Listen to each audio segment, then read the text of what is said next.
What's going on, guys? This is your channel TFD, coming back with another video. And it looks like we've got a little update on this Caitlin Clark civil rights lawsuit. For this one, we're heading all the way up to Indy. Let's get it. Let's go. August 3rd, 2025. The Wall Street Journal published a highly influential article titled The WNBA and Caitlin Clark's Civil Rights, written by Sean McLean. This op-ed alleged that Caitlin Clark, now a star for the Indiana Fever, has faced a hostile work environment due to excess physical targeting, uncalled abuse, and insufficient protection by league officiating. The piece suggested that, if the WNBA fails to act, the federal government should intervene, citing the Civil Rights Act and the precedent set by the Supreme Court in Harris v. Forklift Systems, 1993. Immediately afterwards, ESPN's Stephen A. Smith discussed the allegations on his show, amplifying debate throughout the sports world and social media. Smith supported the argument that there is a legitimate case for federal intervention, explaining, "I'm not saying the case will definitely be won if it gets that far, but there is a case. There is an argument," and warned that the federal government, especially under President Donald Trump, may pursue a probe if enough evidence surfaces. Smith and other commentators noted the case's political overtones. If Trump sees the controversy as politically expedient, he may use it to rally his base. Smith made clear that the matter could grow into a national, and even international, issue if Clark's treatment is found to be a flagrant outlier compared to other WNBA stars. Ongoing media and political pressure. The issue has continued to escalate, with Fox News picking up the story and emphasizing that WNBA Commissioner Cathy Engelbert may be held accountable if law enforcement or Congress steps in. This has created significant pressure on both the league and its leadership to address the situation publicly and substantively. Legal allegations. The central claim is that Clark is intentionally and disproportionately targeted on the court, which, if proven, constitutes a hostile workplace and potentially a civil rights violation under federal law. Statistical disparities. Data and expert testimony suggest Clark suffers more hard fouls and physical targeting than any other player in the league, supporting the hostile environment claim. Political dynamics. Smith and other voices argue that federal involvement is possible, especially given Trump's history of intervening in high-profile civil rights cases and settlements. League response. There has been no formal WNBA investigation announced yet, but growing public and media scrutiny continues to put pressure on league officials and referees to change how the game is policed and to institute more transparent officiating practices, such as public last 2-minute reports, already used in the NBA. Clark's comments. Clark herself has said, "Everybody is physical with me. They get away with things others don't."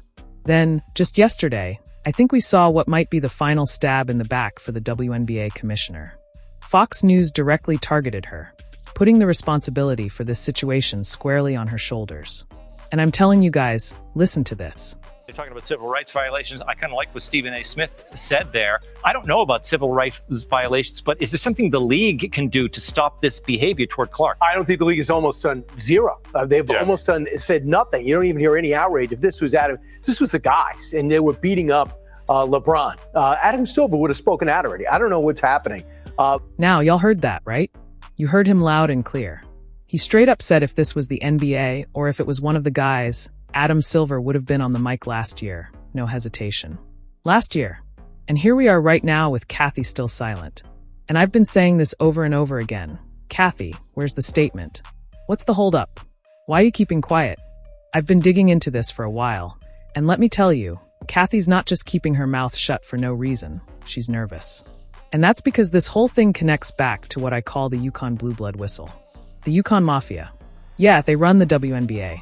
They got hands in everything. And here's the truth. Gino is at the top of that food chain.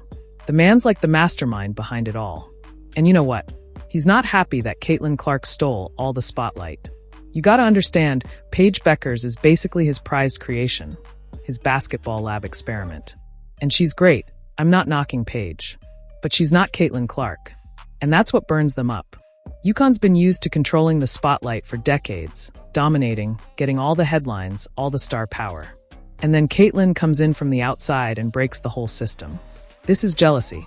Straight up jealousy. They can't stand that Caitlin became a household name in a way no UConn player ever did. And here's the kicker, back to the commissioner. Kathy's got a board above her that can pull the plug on her job anytime. Guess who's on that board?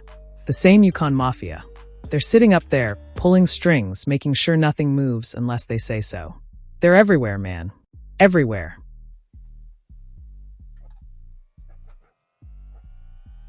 I've never seen such resentment. It reminds me, for example, nobody cared about soccer in the 70s until Pele came here. Next thing you know, you have 77,000 people at Giant Stadium.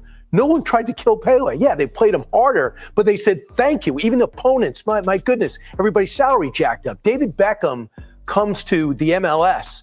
They had a bigger crowd at his press conference than they had most MLS games. There was my goodness, this 32-year-old superstar brought all the stardom to this league. There was some people who wanted to look good against him, but they didn't resent him. But here's this woman who comes into this league as a legitimate rookie. She is up viewership up highest in 20 years. So the ratings are up highest, and 200% they're up. Attendance is up 14% year to year. It's even over last year's records. And now all of a sudden, people are looking at this league because of this crazy meme coin. These idiots started throwing sex toys onto the court to get heat around their meme coin. And it worked because this meme coin, when they found out who this was on Friday, started rocketing up in terms of value. Okay, well, Brian wanted to take it into PG-13 territory, so let's go with that. You teased this whole PG. I know, and the thing is that I had to sit through a Gutfeld segment, and we were, talking about it, and they're making sales are up 400% of WNBA jerseys just because of her presence. But her presence is resented by about 80% of the other players. Well, we spent so much time, though, talking about the drama, and the Caitlin Clark Angel Reese drama goes back to their Iowa LSU days. So it's not like that was new. However, we've also seen other players have this mean girl behavior in the WNBA. Is that something that was happening already? We just didn't know about it because now we're paying attention, or is that just self-generated?